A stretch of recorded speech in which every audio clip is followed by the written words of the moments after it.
ఓం మహాగణాధిపతయే నమః. ఓం గురుభ్యో నమః. ఓం శ్రీమాత్రే నమః. ప్రతి మనిషి కూడా తను ఎదగాలి అంటే ఫస్ట్ వాళ్ళ యొక్క లగ్నం స్ట్రెంగ్త్ అవ్వాలి. లగ్నం ఎంత స్ట్రాంగ్గా ఉంటే వాళ్ళు అనుకున్న సంకల్పం నెరవేరుతుంది.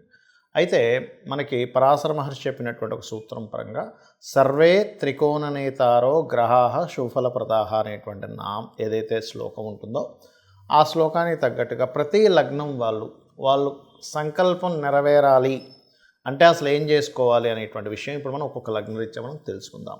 మేష లగ్నము లేదా మేషరాశి వారికి మీ యొక్క లగ్నం స్ట్రాంగ్ అవ్వాలి, మీరు అనుకున్నది అనుకున్నట్టుగా సాధించాలి, మీరేంటో ప్రపంచానికి చూపించాలి, మీ సంకల్పం నెరవేరి అరే ఇతను టాప్ పొజిషన్లోకి ఇంత అద్భుతంగా ఎలా వెళ్ళాడు అనుకునేది అందరూ ఆశ్చర్యపోయేలా చేయాలి అంటే మీరు చేయవలసింది ఒకటి గుర్తుపెట్టుకోండి. మీ లగ్నానికి కుజుడు అధిపతి, అంటే కుజుడు అంటే ఫైరీ నేచర్. అదేవిధంగా బయటికి ఫైరీ నేచర్లా కనిపిస్తున్నా మీ యాక్చువల్ నేచర్ ఏంటంటే బాగా సున్నిత మనస్కులు, బాగా ఎమోషన్ మీరు. అయితే ఈ ఫైరీ నేచర్ ఉన్నటువంటి ఈ యొక్క కుజుడు బాగా స్ట్రాంగ్ అవ్వాలంటే శాస్త్రంలో అసలు ఏం చెప్పారు, మీరు స్ట్రాంగ్ అయితేనే కదా మీరు ఏదైనా సాధించగలరు. మెంటల్లీ ఫిజికల్లీ ఏదైనా మీరు స్ట్రాంగ్ అయితేనే మీరు ఏదైనా సాధించగలరు. ఏం చెప్పారు అంటే పాయింట్ నెంబర్ 1, మీరు సూర్యభగవానుడిని చూస్తూ దత్తుని యొక్క స్తోత్రాలు లేదా సుబ్రహ్మణ్యేశ్వర స్వామి స్తోత్రాలు చెయ్యండి. సూర్యభగవానుడిని చూస్తూ లేదా ఆదిత్య హృదయ పఠనం చేసుకోండి. మహర్షి చెప్పినటువంటి సూత్రాన్ని ఇక్కడ మనం అప్లై చేసుకోవచ్చు. సర్వే త్రికోణనేతారో. అయితే ఇక్కడ మీరు అర్థం చేసుకోవాల్సిన విషయం ఏంటంటే ఇది చేయడం వల్ల మనకేమిటండి ఫలితం? సూర్యభగవానుడి చేస్తాము అంటే ఐడియాలజీ మారుతుంది, పాజిటివ్ థింకింగ్ పెరుగుతుంది, మీరు చేసే ప్లానింగ్ 100% సక్సెస్ అవుతుంది. యాక్సిడెంటల్గా కొంతమందికి ఏమవుతుందంటే లగ్నాధిపతి కుజుడు యాక్షన్ అంటే ఒక యాక్షన్లోకి మీరు దిగారంటే సక్సెస్ అయి తీరాల్సిందే. ఆ లగ్నాధిపతి కుజుడు కనుక పాడైతే అన్ఎక్స్పెక్టెడ్గా డౌన్ఫాల్స్ అవుతూ ఉంటాయి. దాని నుంచి మీరు బయటపడిపోతారు, అందులో ఎటువంటి డౌట్ లేదు. అయితే ఇక్కడ మీరు ఒకటి రవి హోర, సన్ బాగున్నాడు అనుకోండి, రవి హోరలో లేకపోతే సండేస్ మీరు తీసుకునే నిర్ణయం అద్భుతంగా ఉంటుంది. అలా కాదండి మీ జన్మజాతకంలో సన్ పాడయ్యాడు, అప్పుడు అది అవాయిడ్ చేయండి. అప్పుడు నెక్స్ట్ స్టెప్ ఏంటి, గురువు బాగున్నాడు లేదో చూసుకోండి. గురువారాలు, గురు హోర ఎలా తెలుసుకోవచ్చు? ప్లానటరీ టైమ్స్ అని ఒక యాప్ ఉంటుంది, దాని ద్వారా మీరు హోర తీసుకోవచ్చు. గురువారాలు, గురు హోర. అక్కడి నుంచి అంటే ఇదేంటి, ఫస్ట్ ఒక ప్లానింగ్, మీరు ఒక సక్సెస్ వైపు వెళ్ళడానికి ఈ రెండింటిని తీసుకోండి.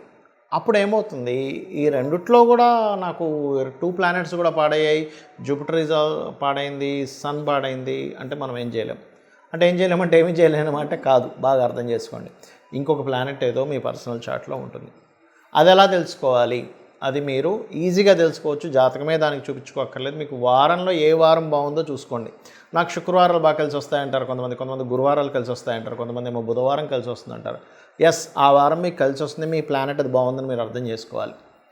అలాగే మీరు నిత్యము చేయవలసిన మంత్రం ఏమిటి?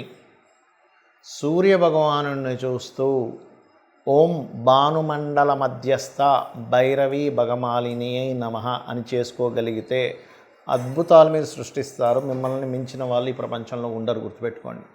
బట్ కంప్లీట్ నమ్మకం, కంప్లీట్గా ఎస్ నేను అమ్మవారిని చేస్తున్నాను, అమ్మవారికి ప్రతిదీ కూడా మీరు చేసే ప్రతి పనిని అమ్మవారికి సమర్పిస్తూ చేస్తున్నాను అనుకుంటూ మీరు కనుక త్రికరణ శుద్ధితో ఎక్కడా కూడా నెగిటివ్ లేకుండా కనుక మీరు చేయగలిగితే మీరు అద్భుతమైనటువంటి స్టేజ్కి వెళ్ళగలుగుతారు. ఎందుకంటే మీకు సన్ అండ్ జూపిటర్ అంత అద్భుతంగా సపోర్ట్ చేస్తారు. నవగ్రహాల్లో సన్ అండ్ జూపిటర్ గ్రహాల దగ్గర దీపారాధన చేయండి, మీరు చాలా స్ట్రాంగ్ అవుతారు. అందరికీ లగ్నం తెలియాలని రూల్ లేదు, వాళ్ళ నక్షత్రం తెలియాలని రూల్ లేదు, వాళ్ళ రాశి తెలియాలని రూల్ లేదు. కానీ తెలియనప్పుడు ఏం చేయాలో కూడా చెప్తాను. అదేవిధంగా అసలు ఎగ్జంప్షన్స్ ఏం చూసుకోవాలి, ఎట్లాంటివి అనేటువంటి చెప్తా. ఇప్పుడు మనం పాయింట్ నెంబర్ 1, ఇక్కడ మనం ఒక లగ్నానికి అని చెప్పి తీసుకున్నాం. ఒక్కొక్కసారి ఏమవుతుందంటే ఆ లగ్నాధిపతి రూల్ చేయకుండా ఇంకొకరికి అందిస్తారు. అది ఎలా జరుగుతుంది అంటే ఆత్మ సంబంధినో ఏచ ఏ నిజస ధార్మిణ తశాంతర్దశాశ్వేవ దిశదిశ్వదశాఫలం అంటే మహాదశా ఫలితాలు ఎలా ఇస్తాయి అనేటువంటి దాని మీద ఒక శ్లోకం చెప్పడం జరిగింది పరాశర మహర్షి. అంటే అదేంటి, ఆత్మ సంబంధం బట్టి అంటే అదే ప్లానెట్ ఇవ్వకుండా అది ఏ గ్రహంతో సంబంధం పెట్టుకుందో దాన్ని PAC అంటారంటే ప్లేస్మెంట్, ఆస్పెక్ట్ అండ్ కంజంక్షన్. తద్వారా ఆ యొక్క ఫలితాలు ఇస్తుంది. అలాగే ప్రతి గ్రహం కూడా తన ఫలితం తను ఇవ్వకుండా వేరే గ్రహాన్ని అందిస్తుంది. అప్పుడు పర్సనల్ చార్ట్లో వేరే గ్రహం ఏ గ్రహానికి వెళ్ళిందో పర్సనల్ చార్ట్ చూసుకొని దాన్ని బట్టి చేసుకోవాలి. అది ఇన్డెప్త్గా వెళ్ళేటువంటి విషయం. బట్ నేను స్టార్టింగ్లో ఏదో చెప్పానో అది ఖచ్చితంగా అది కూడా పనిచేస్తుంది, పనిచేయదని కాదు. ఇక రెండో విషయం ఏంటంటే, ఏమంటే నాకు నక్షత్రము, గ్రహము అంటే లగ్నము, రాశి ఏమీ తెలియదు, అప్పుడు నేనేం చేయాలి అంటే ఒకటే చెప్తాను మీకు. నిత్యము సూర్య నమస్కారం చేయండి, మీ లగ్నం 100% స్ట్రాంగ్ అవుతుంది. అంటే లగ్నం కనుక స్ట్రాంగ్ అయింది అంటే మీరు ఏదైనా సాధించగలుగుతారు. అంటే మనం ఫస్ట్ స్ట్రెంగ్త్ఫుల్గా ఉండాలిగా, మానసికంగా శారీరకంగా మనం స్ట్రాంగ్గా ఉంటే ఏదైనా సరే సాధించగలం. అతను విల్ పవర్తో అతను సాధించాడు, అతని యొక్క ఐడియాలజీతో సాధించాడు, అతను ఓపికతో సాధించాడని చెప్తూ ఉంటాం. అలా ఒక్కొక్క లగ్నానికి ఒక స్పెసిఫిక్గా ఉంటుంది. అవన్నీ ఇచ్చేది సూర్యభగవానుడు. ఎందుకు అంటే సూర్య నమస్కారాలు చేసుకుంటే ఇవన్నీ ఎందుకు వస్తాయంటే సూర్యుడి లోపలే అందరూ ఉన్నారు. బ్రహ్మ, విష్ణు, రుద్రులు, అమ్మవారు. చూడండి, మనకి లలితసహస్రనామాల్లో భానుమండల మధ్యస్థ భైరవి భగమాలిని అని చెప్పడం జరిగింది. వాయుపురాణంలో మీరు కనుక శివలింగం లేదు మీ దగ్గర, శివునికి పూజ చేయాలనుకుంటున్నారు, సూర్యుడి మీద ఇలా వదలండి, నీళ్ళు వదలండి, అదే శివునికి చేసేటువంటి అభిషేకం అని చెప్పడం జరిగింది. అంటే ఏమిటి? శివుడు, అమ్మవారు, విష్ణువు, సకల దేవతలు, అప్సరసలు, అదేవిధంగా యక్షులు, గంధర్వులు, పితృదేవతలు, నాగులు, వీళ్ళందరూ అందులోనే ఉంటారు. కాబట్టి ఫస్ట్ చేయండి. రెండవది, ఈ యొక్క కలియుగంలో ముఖ్యంగా శాస్త్రాల్లో చెప్పినటువంటిది గణపతి యొక్క ఆరాధన, చండీ పారాయణము. చండీ మీరు వేలు ఖర్చు పెట్టి నా దగ్గర డబ్బులు లేవండి హోమమే చేయాలంటే అని ఇంకక్కర్లే. ఈ కలియుగానికి ఉన్న గొప్పతనం ఏంటంటే చండీ వింటూ మీరు చండీని ప్లే చేసుకోండి, చక్కగా మెడిటేషన్లో కూర్చోండి, మీరు హోమం చేస్తున్నట్టుగా ఊహించుకోండి. ఎందుకంటే కలియుగానికి ఉన్న చాలా గొప్ప విషయం ఏంటంటే మీరు ఒక మంచి పనిని ఊహించుకుంటే దాని ఫలితం వచ్చేస్తుంది. డబ్బులున్న అందరూ ఆల్రెడీ నా దగ్గర డబ్బులు ఉన్నాయండి అని మనీ ఉన్న వాళ్ళు నేను చెప్పేది కాదు. మనీ లేక ఇబ్బంది పడుతూ అయ్యో నేను అలాగా నా జీవితంలోనే ఈ అప్పులు ఎలా తీరాలి, మా పిల్లలకి చదువులు ఎలా చదివించుకోవాలి, నేను ఎలా ఎదగాలని తపన ఉన్న వాళ్ళు, మనీ లేని వాళ్ళ గురించి నేను చెప్తున్నా. ఆల్రెడీ డబ్బులు ఉన్నాయి, హ్యాపీగా చేసుకోండి. ఎందుకంటే మీరు ఎప్పుడు కూడా మనీ ఉన్నప్పుడు ఖర్చు పెట్టాలి, ఇంకో 10 మందికి దానివల్ల ఉపాధి కలుగుతుంది. లేవు, ఈ రకంగా చేసుకోవచ్చు. ఈ కలియుగానికి ఉన్న గొప్ప ఇది. అదేవిధంగా మీరు ఇంకా బాగా స్ట్రెంగ్తెన్ అవ్వాలి, మీ లైఫ్ చాలా స్ట్రాంగ్గా మారాలి. ఎందుకంటే ప్రతి ఒక్కరికి ఉంటుంది, నేను నిరూపించి చూపించాలి, నేనంటే ఏంటో నేను నిరూపించి చూపించాలని ఉంటుంది. అలాంటప్పుడు దత్తాత్రేయుడి యొక్క ఆరాధన, సూర్యభగవానుడి ఆరాధన చేసుకోండి.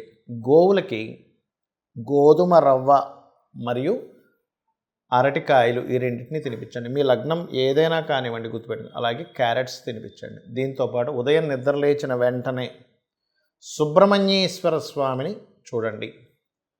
సుబ్రహ్మణ్యేశ్వర స్వామి ఏంటంటే కేవలం చూసిన మాత్రం చేత అతను అనుగ్రహిస్తాడు, ఇది గుర్తుపెట్టుకోండి. అలాగే మరొక విషయం ఏంటంటే ఇక్కడ మీకు ఇందులో చాలామందికి చాలా సందేహాలు వస్తుంటాయి. ఏమండి మరి నాకు ఇప్పుడు ఏలినాటి శని నడుస్తుంది, అర్ధాష్టమి శని నడుస్తుంది, అష్టమి శని నడుస్తుంది, ఇప్పుడు కూడా ఇది అప్లై అవుతుందా? ఖచ్చితంగా అవుతుంది. అయితే ఎప్పుడైనా గుర్తుపెట్టుకోండి, ఏలినాటి శని, అర్ధాష్టమి శని, అష్టమి శని నడిచేటప్పుడు చాలా సింపుల్ టెక్నిక్.